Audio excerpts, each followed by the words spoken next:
mais um trabalho da Pascom Entrevista. Hoje aqui do meu lado, na verdade dos meus dois lados, os nossos novos seminaristas, João Henrique e Caio Gil. A gente convidou o João e o Caio para conceder essa entrevista para a gente com o intuito de que você, paroquiano, você que acompanha as páginas da Igreja Católica de Maracaí, conheça um pouquinho mais de quem é o João, quem é o Caio, um pouquinho da trajetória deles e também para conhecer um pouquinho melhor como é o processo formativo de um seminarista. Espero que você fique aqui com a gente até o final e tem muita coisa boa para vir por aí. Em primeiro lugar, eu gostaria, tanto que o João e o Caio, né, como a gente, o intuito é que vocês os conheçam, que eles se apresentem, vocês ficam à vontade para estar se apresentando, fala a cidade de onde vocês são, em que ano vocês estão no seminário, fiquem à vontade, a câmera é de vocês, começando com você, João. Olá, meu nome é João Henrique. Eu tenho 25 anos, eu sou natural da cidade de Palmital, da paróquia Santo Antônio. E neste ano de 2023 eu iniciei no processo formativo o primeiro ano da teologia. São 4 anos, eu estou no primeiro, iniciou neste ano. Certo. E você, Caio? Eu sou da cidade de Quatá e tenho 35 anos e estou no segundo ano da teologia. Segundo ano de teologia. A pergunta mais importante que eu sempre quis fazer para um seminarista e nunca tive a oportunidade, acho que é a primeira vez que eu vou fazer essa pergunta. Vou começar agora pelo Caio. Caio, por que o Caio Gil quis, na verdade ainda quer, né? Por que o Caio quer ser padre? Bom, existe toda uma história, né, por trás disso que, na verdade, nem sempre eu tive esse desejo, né? Certo. Esse desejo não veio, não foi despertado em mim desde criança. Pelo contrário, ele foi despertado com a minha conversão já aos 27 anos. Mais maduro. Né? Mais maduro. E aí, a partir de então, a partir desse desejo, dessa livre vontade, espontânea vontade de fazer o discernimento, eu estou me encontrando no seminário, na vida pastoral da igreja e fazendo essa experiência. E ela tem sido muito agradável até hoje. Então, esse desejo despertado, já depois de adulto, ele continua cada dia que passa mais maduro. Certo. A segunda pergunta que eu ia fazer tem a ver com isso que você já entrou um pouquinho. Que eu perguntei o porquê que você quer ser padre e como que aconteceu esse chamado assim para essa vocação. Você comentou que foi já um pouco mais maduro, com 27 anos, mas você podia contar pra gente um pouquinho melhor como que foi esse processo? Não, claro. Então eu iniciei a minha vida, na verdade, muito antes de ir para a Igreja Católica. Eu fui evangélico também, fui batizado na Igreja Evangélica. Certo.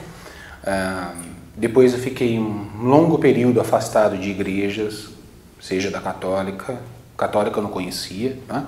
Mas da igreja evangélica fiquei afastado, fui para a universidade, cursei ciências sociais, cursei direito, trabalhei, dei aula.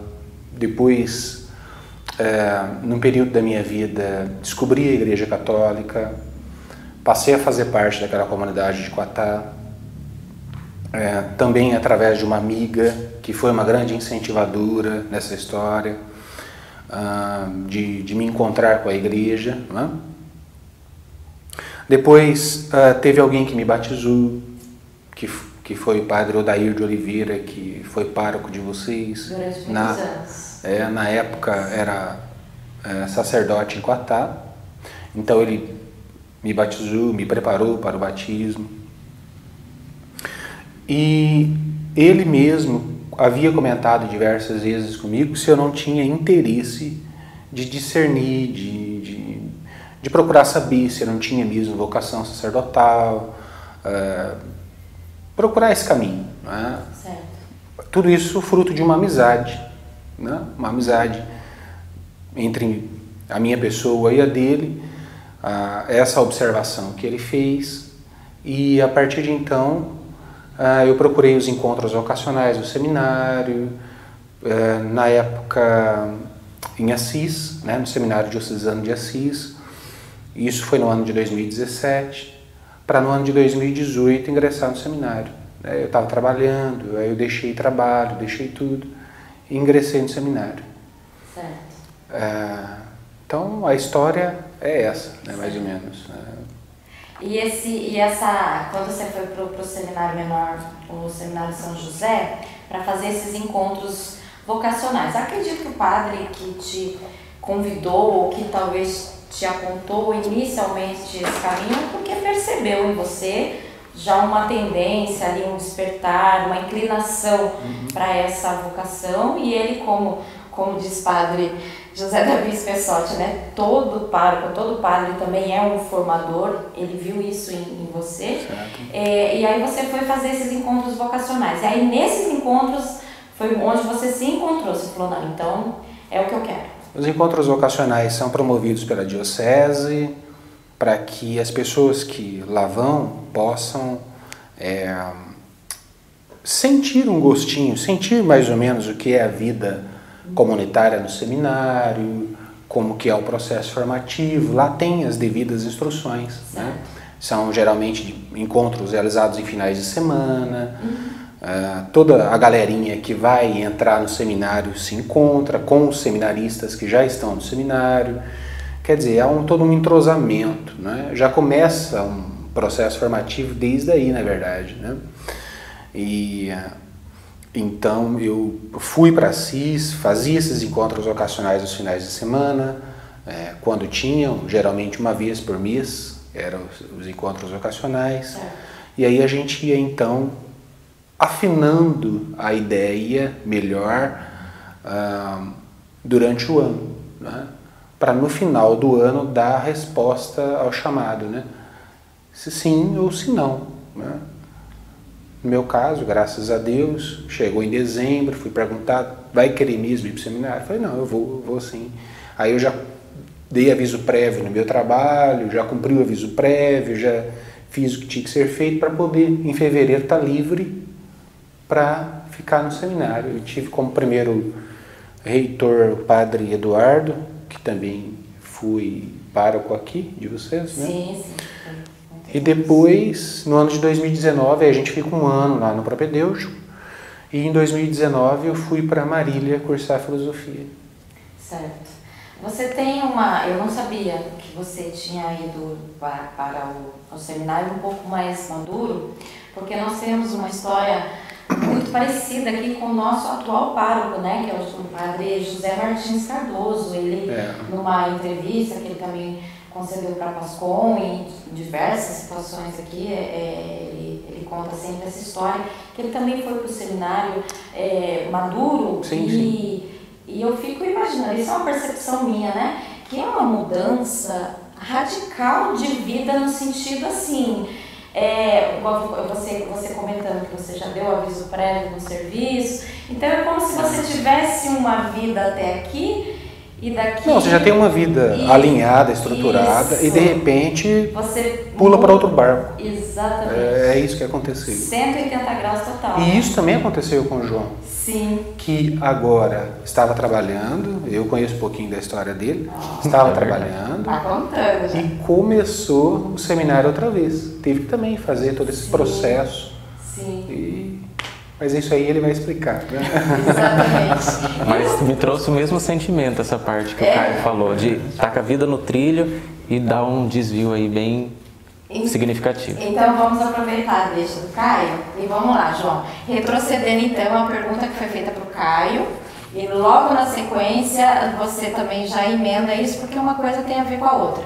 Primeiro, por que você quer ser padre? E segundo, como foi esse despertar, esse chamado, essa vocação? Conta um pouquinho, assim como o Caio contou. O motivo pelo qual eu me entreguei, né, para ser padre é uma coisa tão subjetiva que parece que, de modo claro e distinto, a gente não consegue descrever esse motivo. Mas parece que é um movimento assim, muito particular e interno que se encontra nesse caminho. É curioso que, como o Caio já disse, fiquei um tempo no seminário, fiquei um tempo fora, e mesmo fora, eu nunca deixei de pensar no seminário, né, nessa caminhada, no se seria possível voltar ou não. Então, é curioso porque o motivo pelo qual eu quero ser padre parece que é uma realização pessoal que Deus sonha para mim. E nesse caminho, de algum modo, eu acabo me realizando e vivendo esse amor com Deus na entrega, né, na missão da igreja. É uma coisa que preenche o coração de um modo que eu não consigo explicar, né? Parece que é uma experiência.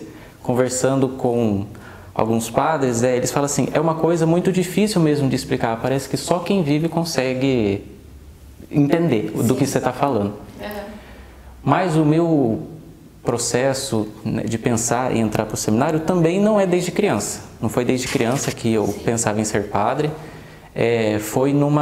Só que o meu teve assim uma viradinha ali de chave que foi muito significativa, que eu lembro. Lá na minha paróquia, em Palmital, teve uma vez uma semana de missões, que foi promovida na época, o pároco era o padre Leandro, e era com os arautos do Evangelho. Certo. A minha caminhada de igreja, eu era católico, participava das missas e tal, mas eu nunca tinha pensado nisso, em ser padre, me entregar assim. Não, eu só participava, gostava muito da igreja, defendia ela e tal, e era isso. Mas foi naquela missa, no encerramento das missões, que teve a coroação de Nossa Senhora, que, assim, foi nítido. Eu falei assim, nossa, que bonito, por que não, né, me entregar de maneira mais maior, de maneira mais intensa, assim, para a igreja?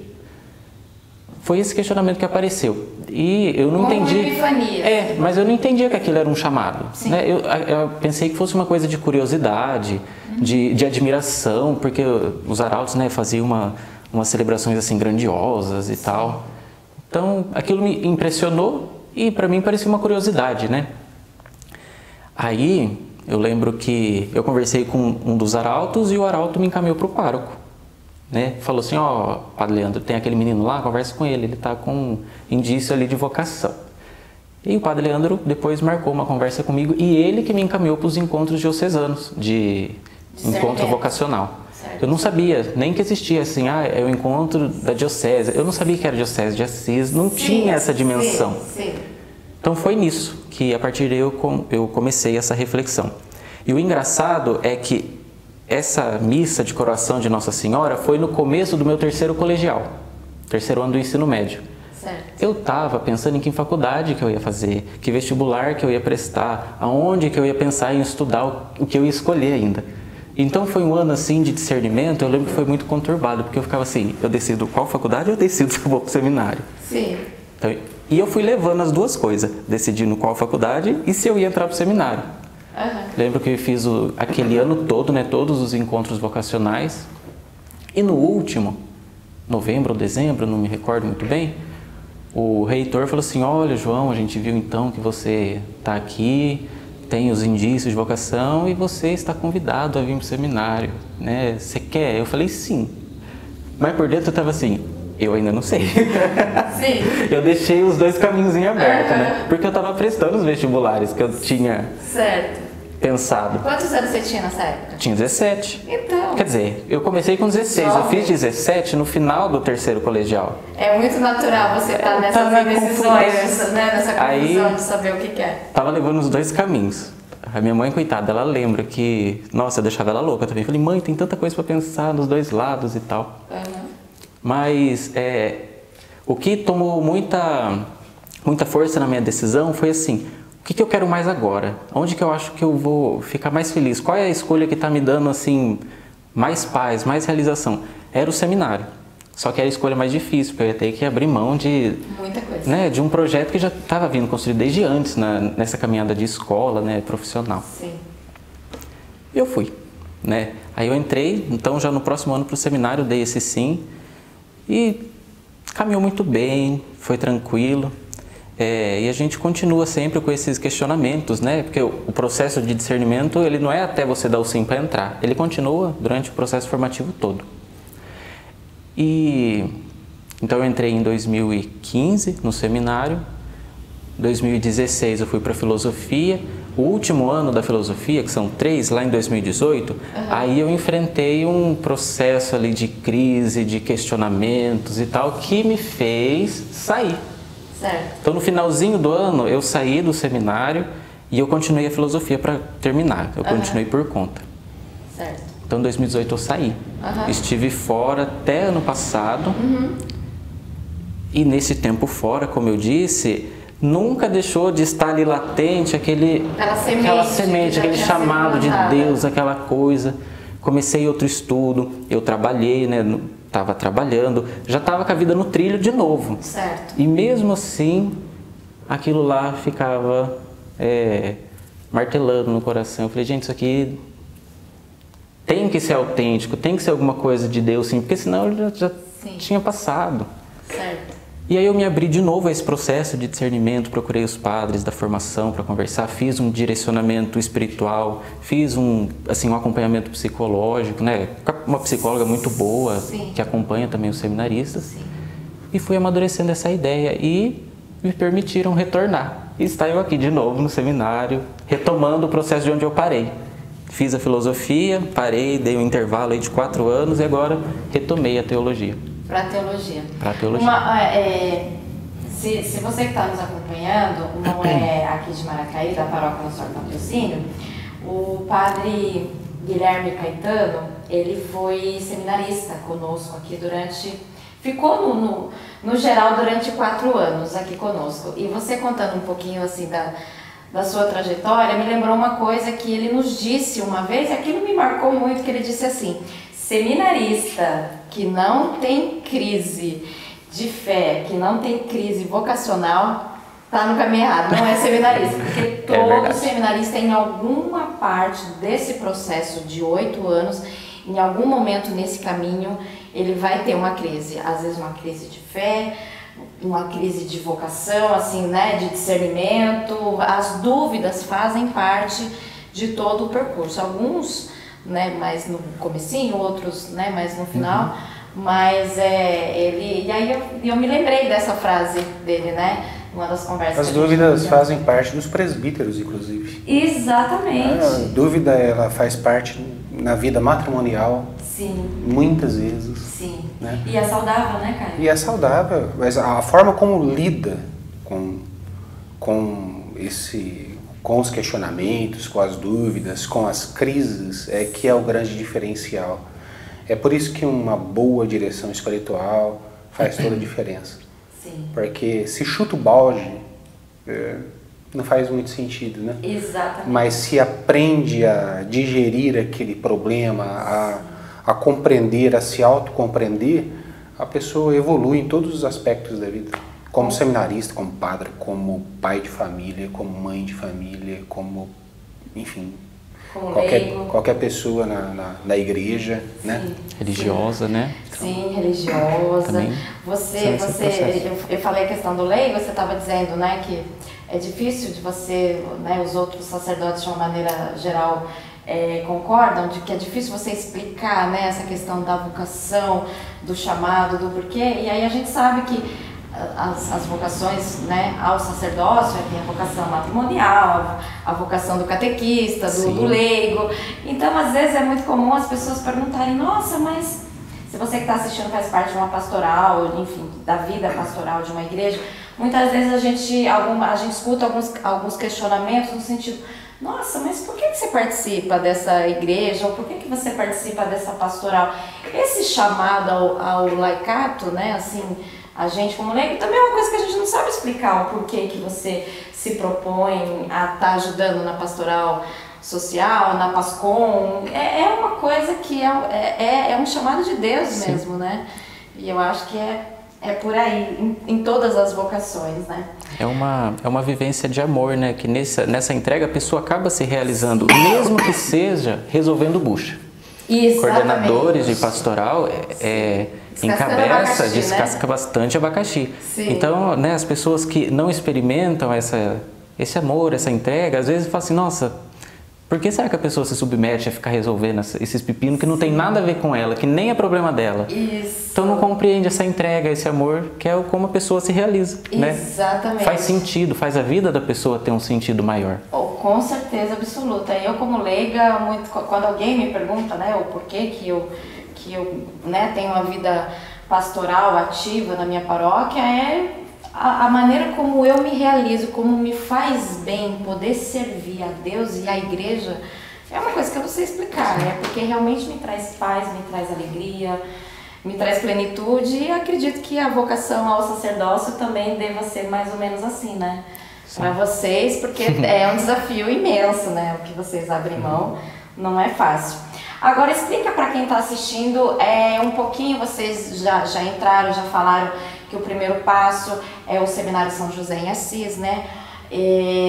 Como pode ser o Caio? Caio, como que é o processo formativo de um seminarista, assim, do começo ao fim, né? Se tiver alguém assistindo que, eu sinto no meu coração uma sementinha, uma vontade, um desejo, qual que é a trajetória, o caminho que espera ele pela frente? O que ele deve fazer? Então, de modo prático, aquele que tem um desejo vocacional de ser padre e quer discernir essa vocação, esse desejo, precisa antes procurar o pároco da sua comunidade, não é? Para os devidos encaminhamentos para o seminário em Assis. Em Assis temos o padre Renan, né?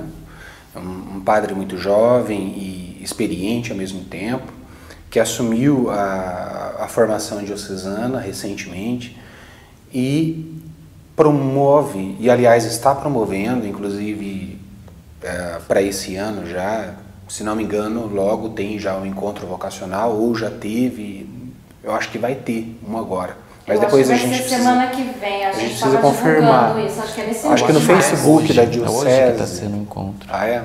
Dia 18 de março, que estava marcado. Então está sendo hoje. Está sendo. Certo.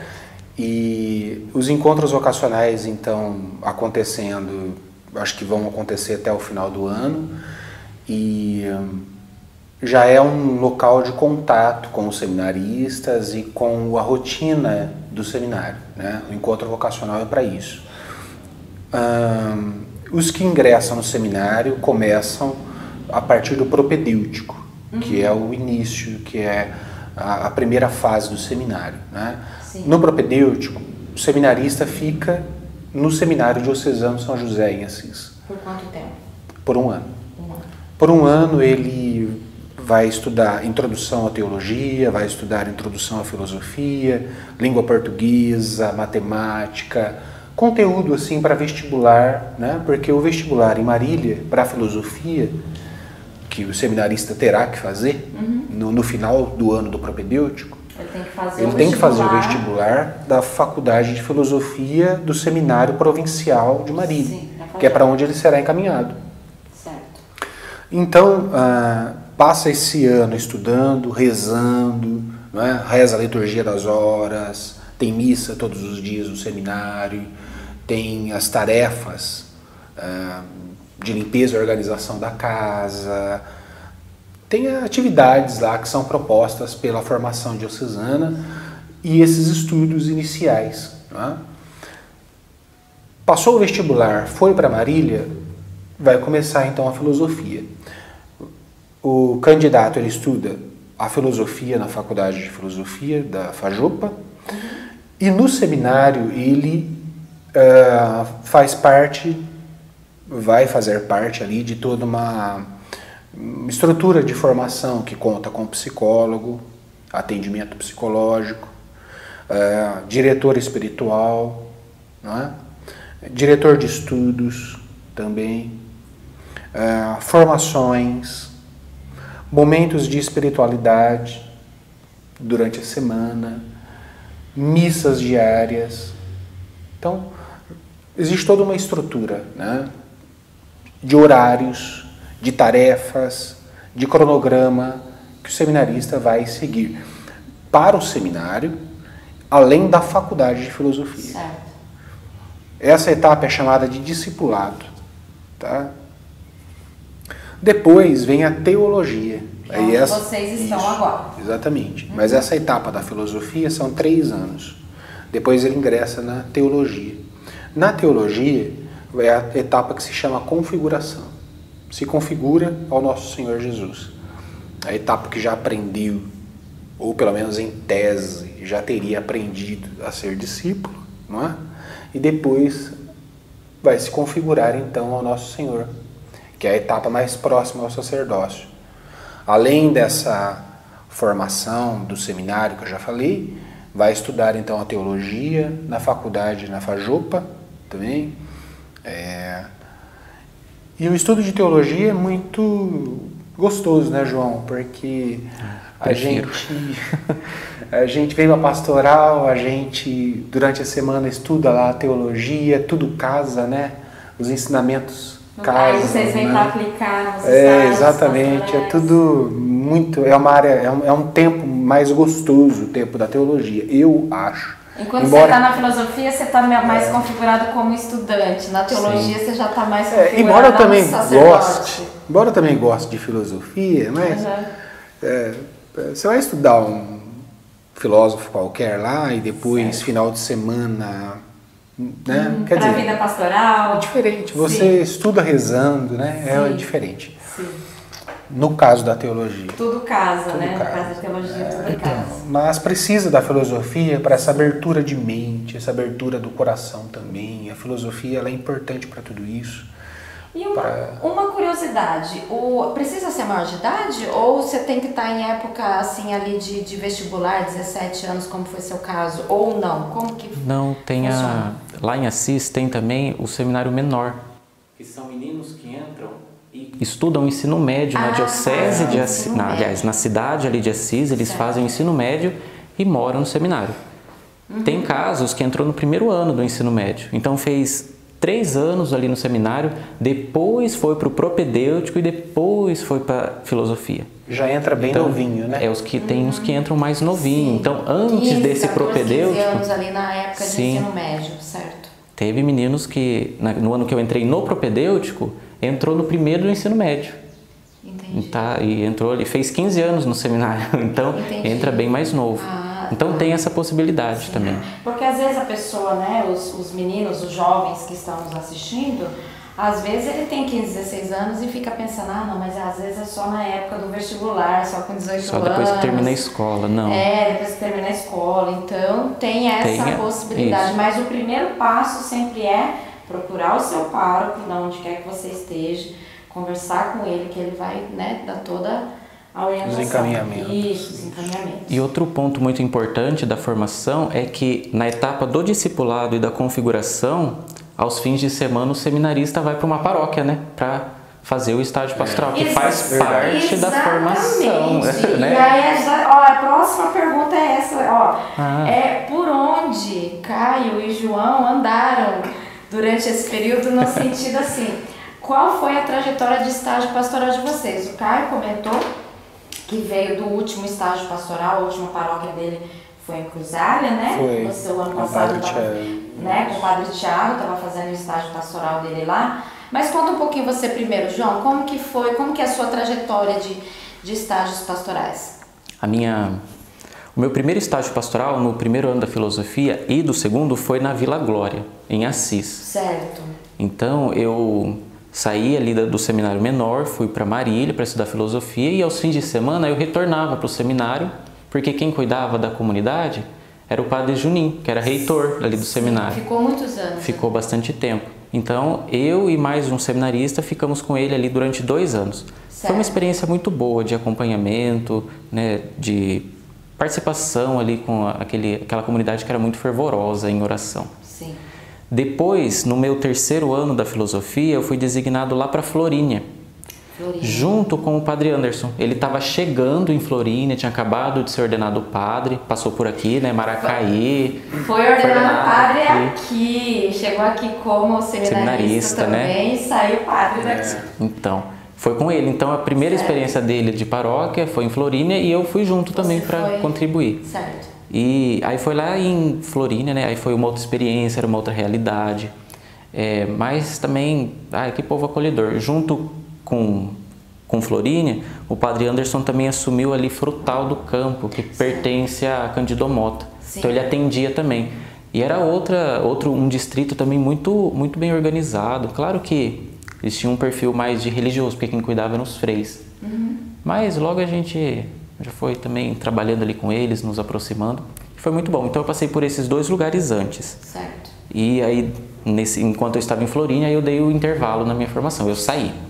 E aí voltando. Aí agora, voltando, já me mandaram para Maracaí. Patrocínio. Nossa Senhora Patrocínio. Maracaí. E a gente fica muito feliz. Maravilhosa. Esteja aqui, a gente felicíssimo. E você, Caio, como que foi a sua trajetória? O meu primeiro ano da filosofia eu fui para o Parque Colinas, que é um bairro de Assis. Assis. Né? Certo. Depois eu fui para Oscar Bressani, que lá também estava o Padre Eduardo. Encontrei ele por 2 vezes, né? Como reitor no primeiro, depois como seu pároco. Exatamente, pároco. E depois Cruzália, com o Padre Tiago Antônio, e Laranjeiras também, na época. E agora Maracaí. Maracaí, Patrocínio, Maracaí, que a gente também fica muito feliz de vocês estarem aqui. E hoje conhecer um pouquinho mais da história. Vocês contaram ambos como que foi o chamado, um pouco mais jovem, outro um pouco mais maduro. Agora, eu tenho uma curiosidade que eu acho que você que está acompanhando a gente também tem. A gente sabe que para você se dedicar 8 anos, né, num processo formativo desse, não deve ser muito fácil, pelo menos é o que a gente desconfia. E acredito que deva ter muitos desafios, dificuldades. E eu gostaria que, começando por você, João, você enumerasse assim, qual é o maior desafio dessa entrega total a Deus, à Igreja de Jesus Cristo, assim, qual é o maior desafio para um seminarista? Penso, se for para colocar o maior assim para seminarista, é abrir mão de tantas coisas que o mundo oferece. Como eu disse, né, estou retornando este ano, então eu já tinha um emprego fixo, né, eu estava trabalhando na prefeitura de Cândido Mota, então a vida já estava alinhada, né, como o Caio disse, quando ele também antes de entrar, a vida já está alinhada. Então, a vida pronta. Abrir mão de tudo isso, é claro que é por um motivo muito maior, por Deus, pela igreja, que a gente acredita e vive por isso, só que esse processo de abrir mão, ele é dificultoso no começo. Doído, né? Tem que confiar, né? Dar aquele passo assim com bastante confiança em Deus. Mas junto com isso, uma outra dificuldade que eu aponto é ter disciplina para levar tudo isso. Porque no processo formativo a gente trabalha a dimensão acadêmica, a dimensão espiritual, a dimensão humano-afetiva, a dimensão comunitária e a dimensão pastoral. Então são 5 dimensões que a gente precisa equilibrar, né, nesse tempo de formação, dedicar tempo para rezar, para estudar, para preparar para pastoral, para conviver, que é muito importante, né, ter um bom convívio entre os seminaristas. Então, equilibrar tudo isso de modo muito saudável, de modo eficiente, com o pouco tempo que a gente tem, né, tantos compromissos que surgem. Sim. Então a disciplina acredito que primordial. Assim, deve ser muito bem desenvolvida. Se você não consegue aplicar uma disciplina nisso, você não dá conta. A balança desequilibra. Isso, fica ali às vezes meio capenga em alguma coisa. Entendi. E para você, Caio, qual é o maior desafio, a maior dificuldade na vida, nessa trajetória, nessa caminhada toda de um seminarista? Eu acho que tem muitos desafios, né? Mas o desafio da disciplina realmente é um desafio muito grande, que é vencido se você encarar a disciplina, né?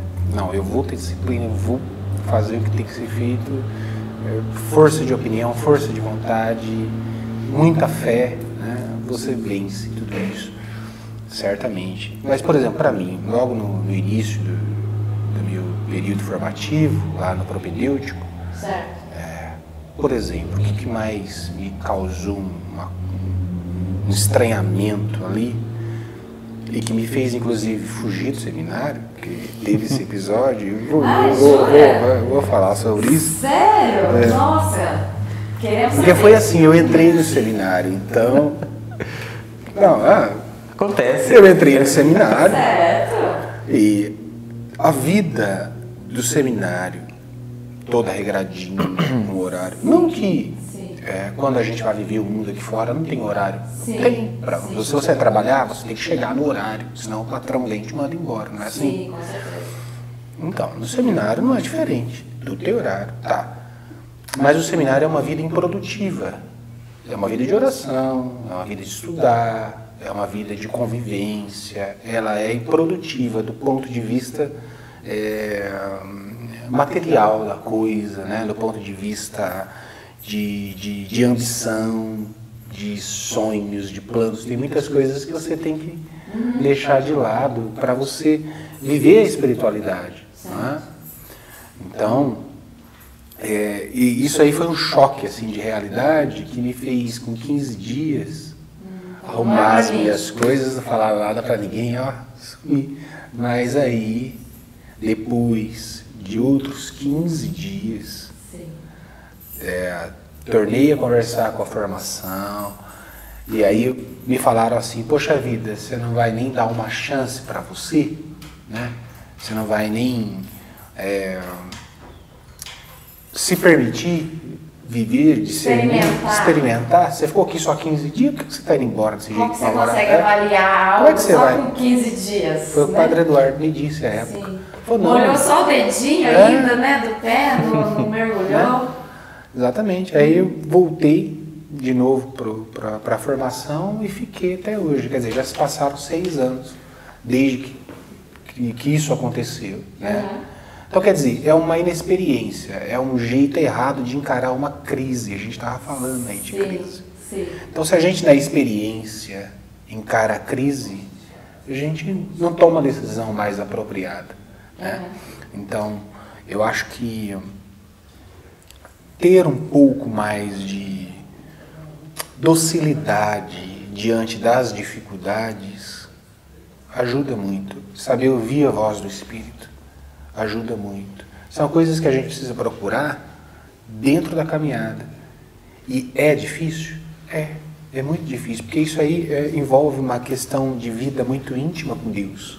Sim. Que você vai desenvolvendo na sua caminhada, vai desenvolvendo na sua vida cristã, e eu precisava desenvolver isso, eu era recém-batizado, né? Já entrei no seminário, quer dizer, eu não sabia lidar muito bem com a crise. E quando ela veio, eu fui tentar lidar com ela do meu jeito e fiz errado. Quer dizer, eu acho que a docilidade é saber compreender que existem tempos bons, tempos ruins, tempos agradáveis, não muito agradáveis assim, e que fazem parte de uma trajetória, de uma caminhada, que tudo acrescenta, que tudo pode ajudar, contribuir para a nossa formação, ajuda a ter um propósito mais firme, mais disciplinado, que é o que o João estava falando. Sim, e eu acho muito interessante você ter compartilhado esse episódio, porque exatamente, se tiver algum vocacionado nos assistindo, ou até mesmo outros seminaristas que estão lá no comecinho ainda da trajetória e passando pela crise, né? Eu acho que é uma experiência válida que você compartilhou, porque isso influencia outras pessoas que vão conhecer essa sua experiência e ver, nossa, realmente, eu acho que eu estou entendendo o que esse cara está falando, eu acho que eu estou sentindo um pouquinho do que ele está sentindo, esse choque de realidade, né? E ver da maneira como você falou, não, mas espera, vamos. Então, eu acho que tudo é muito válido. Vamos nos permitir. Exatamente. Acho que é isso. Exatamente. E agora vamos fazer o oposto. Começando com você, Caio. Continua a bola com você. Qual a maior alegria? Primeiro eu tinha perguntado para vocês o maior desafio, mas qual a maior alegria, qual a maior felicidade, o maior contentamento, a maior plenitude dessa escolha, dessa vocação de estar nesse processo aí durante alguns anos para dedicar a sua vida a Jesus Cristo, a Deus, à igreja? O processo formativo ele está me proporcionando, e agora com o estudo da teologia ainda mais, isso se intensifica ainda mais, que por natureza eu já sou bastante curioso. Eu sou reservado, minha natureza é uma natureza assim mais reservada, talvez até mais tímido, mais curioso. Certo. Então, o que eu entendo, assim, que Deus está permitindo para mim conhecer um pouquinho do seu mistério. Então, o mistério de Deus ele vai sendo revelado aos poucos e cada um tem o seu tempo, e eu acho que para mim esse tempo chegou. E eu estou conseguindo colher frutos disso, eu estou conseguindo levar isso para a dimensão pastoral, onde eu faço pastoral, estou conseguindo levar isso para a dimensão na minha família, na minha casa, né? Meu irmão não era, estava fora da igreja, está voltando, preparando para se casar na igreja, minha mãe voltando para a igreja. Então eu vejo assim, é um mistério revelado e que quando a gente bebe dessa água, a gente quer, né, dar também dessa água de beber para as pessoas. Então isso é algo que eu tenho vivenciado, tem me deixado muito feliz. A paciência que Deus tem comigo, dentro das minhas limitações, da minha capacidade de percebê-lo, e Ele com toda a paciência vai se mostrando, né? Então, isso para mim é um motivo de alegria muito grande. Então, ver que superei muitas coisas assim na caminhada, quando entrei no seminário, isso eu não tenho nenhum problema em dizer isso. Quando entrei no seminário, eu não sabia nem rezar o terço. Em 2018, não sabia mesmo. Recém-batizado, ingresso na vida comunitária, quase não sabia, exatamente. Então são coisas que eu tive que ir aprendendo na caminhada e vendo que outros eram muito mais desenvolvidos. Quer dizer, você fica, né, numa situação complicada, não fica? Você fica de comparação e tal. Mas são coisas superadas, são coisas que eu pude correr atrás, eu pude aprender, não só isso, evoluir, né? Na compreensão litúrgica, na compreensão de doutrina, na compreensão daquilo que eu precisava entender para poder ajudar, dar as minhas contribuições, né? Certo. Então eu acho que a minha maior alegria é ver que os anos se passaram e eu pude fazer evoluções, né? Não comparado com ninguém, mas comparado comigo mesmo. Olhar o Caio de 2017, que estava tentando entrar no seminário, olhar o Caio de agora, 2023, em Maracaí, numa comunidade extremamente acolhedora, numa comunidade extremamente fervorosa, engajada, que tem muito a ensinar, né? Então a gente está aprendendo, colhendo isso.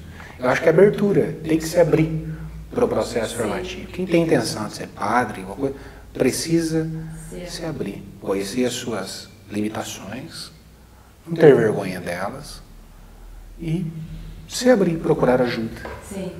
Direção espiritual, psicológica, né? Estudar bastante e tudo vai dando certo. E o que é interessante, que eu gostaria de abrir um parênteses aqui e frisar.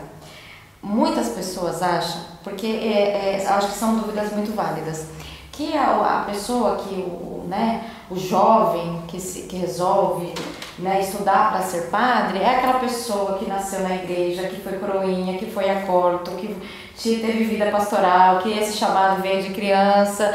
Muita gente tem essa percepção. Eu acho que essa percepção ela é válida porque é a maioria dos casos. Sim. Nós temos, na maioria dos casos, jovens que já entraram muito cedo no seminário, que já foram coroinha, que já tiveram vida. Por exemplo, o João foi coordenador de catequese. Eu não tive essa estrutura na minha vida. Mas o meu chamado é um chamado consistente, ele existe e ele é dessa maneira. Da maneira como eu expus. Esse tipo de chamado é que eu quero dizer que é cativante, porque enquanto você estava narrando a sua experiência, eu fiquei imaginando um jovem que ele foi coroinha, ele frequenta a igreja, ele conhece a doutrina, ele tem todas as experiências. Quando ele entra para o seminário, é como se, não é chover no molhado, porque é outra abordagem, mas assim, o Caio contando a maneira como ele chegou cru no seminário, e de 6 anos atrás, e como é o Caio hoje em dia, a evolução do Caio, eu fico vendo o Caio conhecendo a Jesus, conhecendo a doutrina, o olhinho brilhando, porque quanto mais você conhece, mais você se apaixona. Então foi um processo em que você, ao mesmo tempo que estava se convertendo, você estava se formando. Exatamente. Então, foi isso que aconteceu. A minha história é essa. Isso. Agora, se você entrar no seminário com essa ideia de que, bom, já venho de muito tempo de experiência, já venho de muito tempo, já conheço muita coisa, realmente é chover no molhado mesmo. Aí o cara vai passar por lá e não vai evoluir. Ele vai ser um padre, mas tá.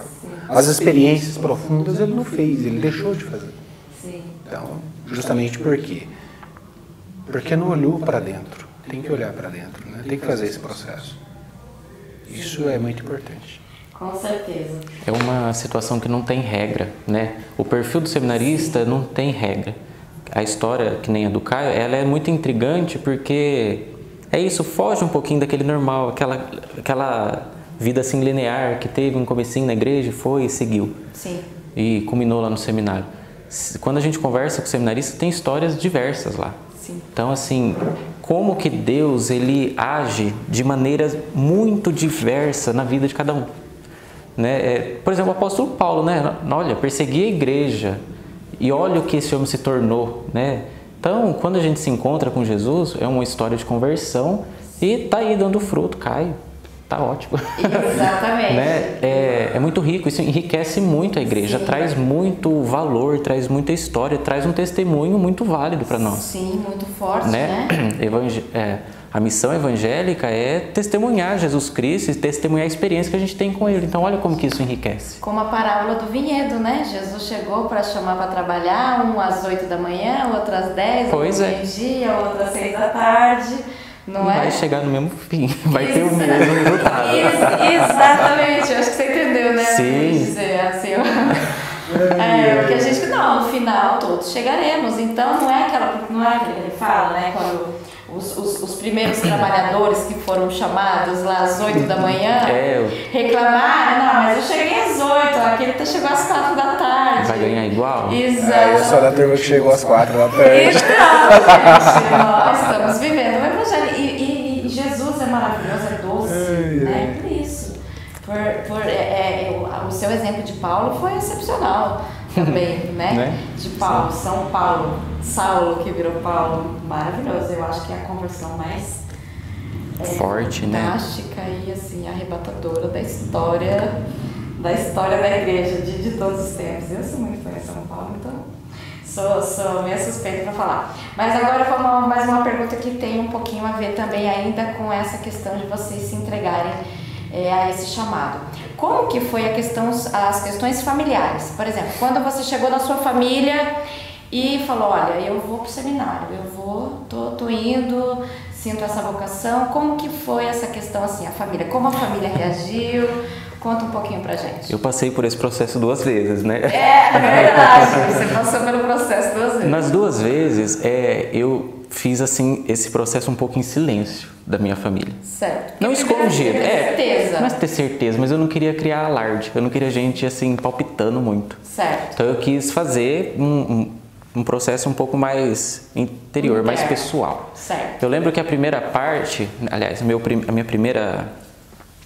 meus primeiros encontros vocacionais, eu não contei nem para minha mãe nem para meu pai que eu ia. Eu pedi para uma irmã me levar para CIS e eu falei que era um vestibular. Aí eu conversava assim com uma madrinha que eu tinha, com o padre e com essa irmã. Mas claro que aí minha irmã, eles me aconselharam a contar para minha mãe, então aí eu fui contando, né? Mas foi aos poucos. Primeiro eu contei para minha mãe, falei, mãe, não conto pro pai. Mas foi uma bobagem minha, porque a minha família nunca teve problema. São católicos, participam, incentivaram, nunca falaram o contrário. Certo. Mas era bobagem, uma vergonha. Imaturidade. Imaturidade. Faz parte. E por fim, né? E depois de ter contado, aí sim que eu consultei muito os meus pais sobre o que fazer, né? Conversava bastante. Já a minha segunda processo de reflexão foi semelhante, porque aí eu já estava trabalhando, adulto, né? Então eu falei assim, olha, se eu retorno agora, tem que ser de um jeito diferente, tem que ser com mais maturidade, com seriedade. Não que da primeira vez não foi, mas agora exige-se, eu devo exigir de mim um pouquinho mais nessa decisão. Sim. Foi por isso que então eu iniciei esse processo de reflexão junto com o padre, com o psicólogo, com o diretor espiritual. E a primeiro momento eu fui sozinho para ver se era possível um retorno, para ver se era isso mesmo que eu queria. Então, quando isso foi se assentando dentro do meu coração, aí sim eu fui levar para minha família a questão. Falei, olha, estou pensando isso, estou pensando em retornar, o que vocês acham? Tem alguma coisa contra dessa vez? Não, não tem, nunca tiveram, sempre incentivaram e sempre foram assim muito abertos. Olha, faz o que você acha que você quer, o que você acha que é para você. Não vou falar para não ir e não vou falar para ir. É uma decisão É uma decisão sua, muito né? pessoal, muito minha. E é mesmo, não tem como fugir. Não tem, isso de seguir para o seminário, não tem como perguntar, o que você acha, eu vou ou não vou? Não existe essa pergunta. Sim. Ela é realmente um sim espontâneo e pessoal seu, é você que tem que dar. Individual e intransferível. Individual. E essa escolha, como eu disse, né, eu falo que eu dei intervalo no processo formativo, mas estando fora, Deus forma a gente também de outras maneiras. Então, também estive me formando por muitas coisas, por muitas realidades, muitas experiências. Uma delas foi participar da catequese, né? Eu fui catequista, coordenei. Então, lidar com os jovens, estar ali próximo deles, ver a realidade que eles vivem, qual que é a dificuldade da igreja atingir esses coração adolescente aí. Sim, a mentalidade. A mentalidade. Ter uma vida também de adulto, praticante na igreja, ativo, ver quais são as dificuldades, quais são as alegrias, o que enfrenta, né? O outro lado. O outro lado da moeda. Estava experimentando isso. Então, isso também forma bastante. Muito. Embora eu não estivesse dentro da formação, né? Dando conta do que eu estava vivendo, mas como eu estava interiormente fazendo esse processo, eu fui pegando, fazendo essa síntese, né? Esses elementos e fui agregando. Então, enriquece bastante. A minha família, nas duas vezes, ficaram muito felizes. A realidade foi essa. Que bom. A minha mãe, ela é bem... A família toda, né? Ela é bem fervorosa. Então, nunca foram contra. Sempre foram a favor e se alegraram com o meu sim, com o meu segundo sim. Ficaram felizes com as duas vezes. Que bom. E o Caio? Como que foi, Caio, a questão da família? Família, quando você Bom, chegou, em casa a minha mãe, certo. meu pai é falecido, Ok. meu irmão é casado já, vida dele, então é mais partilhado entre eu e minha mãe, as coisas, né? Então, Muito tempo do seu pai falecido? Há muito tempo? eu tinha 2 anos de idade, então tem Você muito, foi órfão. muito tempo, Você né? foi órfão da casa. Então sempre foi você, sua mãe e seu irmão? Sim, meu pai já tem então 33 anos que é falecido. E eu tinha 2 anos, certo. Eu tenho 35, meu irmão é de outro casamento. Sim. Mas que depois minha mãe se separou também, deu muito certo. Sim. Mas ele... Sempre foi vocês 3? Sempre foi isso, nós 3 em casa. Depois foi logo assim, ele casou, depois eu já fui pro seminário, minha mãe ficou sozinha em casa. Então é claro que deixar sozinha sempre foi um grande desafio e tal, mas isso ela nunca fez nenhum apelo no sentido assim de falar, não vai não, continua trabalhando, fica na sua vida, vai viver sua vida, vamos ficar perto, não. Ela sempre, minha mãe sempre foi da ideia de que todo mundo deveria ser o mais livre possível. Ela sempre foi assim, desde a nossa criação. Nossa criação foi sempre assim. Minha mãe é muito idealista, muito sonhadora, ela é pedagoga, diretora de escola. E eu acho que isso acabou influenciando muito na nossa formação em casa. Você comentou que foi professor também, né? Isso, exatamente. E ela desejou boa sorte e disse, olha, eu estou aqui para o que deve que precisar, né? Se não for isso, vai fazer a sua experiência. O que você acha que você tem que fazer? Inclusive, ela nem era na igreja, né? Porque era só eu que estava na igreja naquele tempo. Então, imagine só, sem nenhum preconceito, né? Tinha tudo para ter um preconceito. Mas não quero, pelo amor de Deus, filho, não vai. Entendi. Então, mas foi tudo muito aberto, muito tranquilo, e eu dizia para ela, vou fazer minha experiência, se não der nada certo, eu volto e toco a vida de onde eu parei. Mas isso não foi necessário, graças a Deus. E aí dentro, já vou engatar a próxima pergunta para você. Que a gente estava falando dessa questão de você dizendo que a sua mãe te incentivou, não teve nenhum preconceito. Quem foi o seu maior, se é que tem, o seu maior incentivador na vocação? Quem você poderia contar assim, que foi a pessoa que me incentivou mesmo a seguir? A seguir e a levar adiante tudo isso. Exatamente. Ou mais de uma pessoa, de repente, você fala, não, são várias pessoas. Sim. Eu acho que eu tive duas pessoas que, no início de toda essa história, me incentivaram muito. Que não me olharam assim, dos pés até a cabeça. Mas falaram, não, vem que você vai ser bem-vindo, vem que você... Puseram fogo na coisa, né? Vamos dizer assim. Que é o Padre Odair, que foi quem me batizou. Sim. Inclusive, ele teve esse cuidado de me batizar sob condição, na época. Por quê? Porque eu já era batizado na igreja evangélica. E aí o que acontece? A igreja católica aceita o batismo feito pelas igrejas evangélicas. Não precisa batizar de novo na igreja católica. Entende? A igreja católica aceita. Desde que haja alguns requisitos lá para o batismo ser considerado válido, entende? Não é qualquer igreja evangélica, não é qualquer batismo de igreja. Sim. No meu caso, podia, tá? Mas ele falou, não, vai ser sacerdote, vamos já deixar isso aqui muito certo, porque senão pode ter problema no futuro, né? Sim.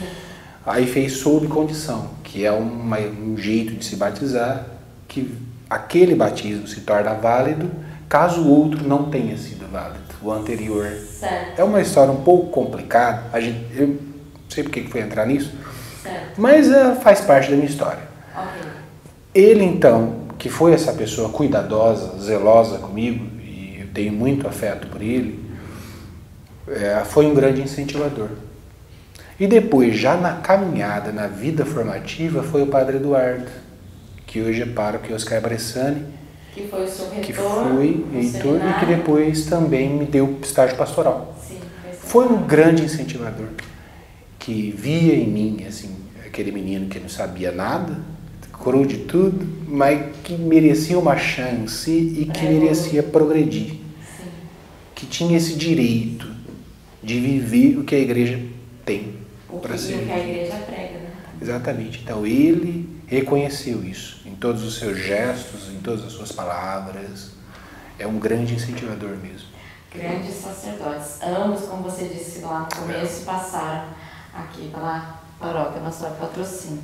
E você, João, quem você poderia apontar assim que foi o seu maior incentivador, ou se for mais de uma pessoa também? Penso que a primeira mão seja o Padre Leandro, que era o pároco ali da minha comunidade naquele tempo que eu estava fazendo os primeiros encontros vocacionais, foi quem me encaminhou para o seminário e ele foi uma pessoa assim que quando ele ficou sabendo disso, ele se aproximou muito. Nós criamos uma amizade, a minha mãe engajada na paróquia também, então ele ia muito na minha casa, então a gente tinha uma relação muito próxima. Então isso me fez assim experimentar, saber mais ou menos como que é antes de ir a vida do padre, né, que ele partilhava bastante. Então aquilo me incentivou e me inspirou bastante, né? Depois de ter entrado no seminário, ele me acolhia bastante lá na paróquia, enfim. E outros três, na verdade, que eu poderia elencar, foi que continuou nesse processo. O padre Juninho, que foi meu primeiro reitor, que também soube perceber ali bastante coisinhas que eu precisava melhorar, que me acompanhou. E das amizades que eu fiz no seminário, com o Alain e Guilherme, na época seminaristas, depois que eles foram ordenados, Padre Guilherme e Padre Alain, eles me ajudaram bastante nesse processo meu de retornar, de refletir se é isso mesmo. Então foi assim com eles que já tinham amizade quando seminarista, e depois eles como padre e formadores que se tornaram, né? Sim. Eles me deram pistas muito assertivas de como continuar esse processo, de como pensar nesse retorno, de como eu deveria de como encarar. Então são pessoas assim que me incentivou bastante também. E por quem também todos eles têm um grande carinho e respeito. Não é um, né? Eu já falei 4 aqui. Sim, então, sim, só gente bastante. de peso, né? E agora a gente tem um incentivo muito grande do Padre José Martins aqui. Que, nossa, pelo amor de Deus, abertura. Como ele confia, né? Sim, incentiva bastante. Acredita ele partilha no muito da potencial. vida de padre. E também é um exemplo de trabalhador muito grande aqui, né? Na comunidade. Sim. Com ele Olha, eu vou falar pra vocês, vocês vão Já seguir foram um 5. ritmo de trabalho bem árduo, porque a comunidade, além de ser uma comunidade muito intensa no seu calendário, o nosso pároco é muito ativo, graças a Deus, né? Ele tem um volume de trabalho, assim, uma disposição para trabalhar, que é uma coisa maravilhosa. E aí, para finalizar, eu ia entrar nessa questão, por último agora, que é essa chegada de vocês a Maracaí. Nós estamos aqui em meados de março, os meninos chegaram já tem mais de um mês. Eu queria que vocês nos dessem, né, quais foram as primeiras impressões nesses 30 dias que vocês estão aqui, como que está sendo, né, certo, que só tem um mês ainda, mas o que vocês já sentem, né, dessa comunidade, desse trabalho, desse pároco, enfim. Faz aí um apanhado geral, começando você, João, vamos lá. A paróquia aqui de Maracaí, ela sempre foi muito elogiada, né, pelo trabalho pastoral dela. E eu vejo que, assim como a minha de origem, é uma paróquia assim, muito calorosa, que trabalha bastante, é muito engajada. Os leigos têm um protagonismo muito grande aqui, eles são muito bem formados, eles têm autonomia para trabalhar. O padre José Martins dá essa autonomia, essa liberdade para os leigos desenvolver diversos trabalhos. E é assim, uma comunidade que já está acostumada com o seminarista, então eles já sentem a abertura de vir conversar, já tem essa ideia daquilo que a gente pode contribuir, na onde que a gente pode ajudar, então já tem essa procura. E são assim, muito calorosos, são muito próximos, então isso anima muito na vocação da gente. É uma comunidade ímpar, assim, muito boa, não tem o que dizer mais. É só que ela é singular, sabe? É uma alegria estar aqui, a comunidade é muito fervorosa. Me impressiona, assim, como é tudo muito bem articulado aqui, sabe? É tudo assim, são pequenos detalhes que são vistos, que são trabalhados, que são ajustados, são pessoas atentas. E, bom, o exemplo disso é essa igreja sempre cheia, né, com tantos movimentos que são sucesso, que funcionam muito bem, que dão certo. E acredito que seja esse o caminho. Isso é muito formativo para nós, né? Nos dá uma experiência, uma bagagem muito grande para, se Deus quiser, pôr isso em prática para frente em outros lugares. O padre Guilherme, que passou por aqui, disse que Maracaí é uma engrenagem muito bem lubrificada. É verdade. Que foi, uma metáfora muito boa. Isso, eu não esqueço. Eu, na verdade, eu tenho memória de elefante. E você, Caio, me diz aí das suas primeiras impressões, 1 mês, 30 dias, paróquia Nosso Senhor Patrocínio, comunidade de Maracaí, pároco José Martins Cardoso, faz um apanhado geral aí das suas percepções. A minha percepção primeira foi no calendário, né? Quando eu abri o calendário, cheio de atividade, né? Toda semana tem aquele monte de coisa. Eu achei incrível como que o Padre José tem assim, esse pique, né? Essa força de vontade de estar presente em todos os eventos, estar junto em todos os eventos e fazendo comunidade, né? E eu acho que inspirado nisso, nós estamos aqui, né, tentando nos fazer também comunidade junto com Maracaí, né? Eu acho que isso é muito importante. A presença, a ideia das formações que a gente está tentando trazer e colocando em prática aos poucos. Existe uma forte adesão comunitária por isso. E sempre muito motivados pelo pároco, né? Então tudo isso torna Maracaí muito especial mesmo. A sua diversidade, né? A sua capacidade de agregar num único lugar só, numa comunidade só, tantos carismas, né? São muitos os carismas aqui dentro, os dons, né?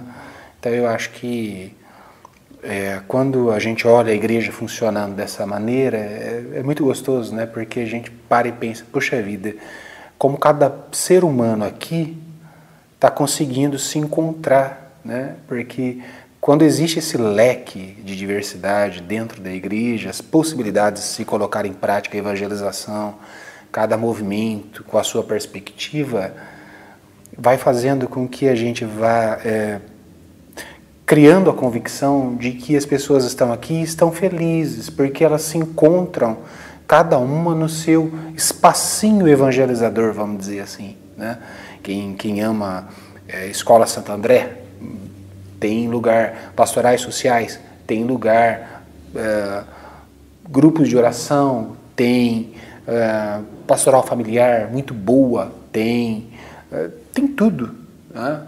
Então, quer dizer, é incrível, e tem tudo e tem muita gente para trabalhar em cada uma das pastorais, né? Não é escasso, o padre não tem falta de mão de obra aqui, não, ele tem recurso humano aqui de sobra, o seminarista tem.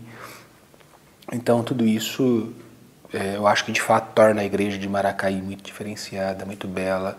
Agora, por que é aqui assim? E muitos outros lugares da nossa diocese não são, enfrentam realidades muito diferentes. A gente passou por outras pastorais, por outros lugares, e a gente sabe que num espaço muito curto, de menos de 30, 40 quilômetros, 20 quilômetros, as realidades são muito diferentes, né? Eu acho que eis aí um grande mistério, né? Por que Maracaí é tão assim diversificada e tão bela por isso, né? Então, eu acho que dos questionamentos do meu trabalho pastoral é isso, tentar compreender o que acontece, qual é a poção mágica que existe aqui, o que está acontecendo. Que água viva, né? O que está acontecendo? Foi tomada aqui, né? Porque é diferente, não é? Vocês vão concordar comigo? Não, eu sou obrigada a concordar, não é porque eu estou puxando a brasa para a sardinha de Maracaí, não.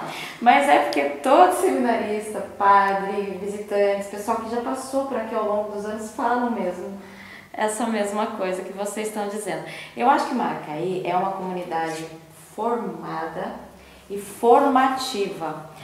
Nós temos muito bons formadores.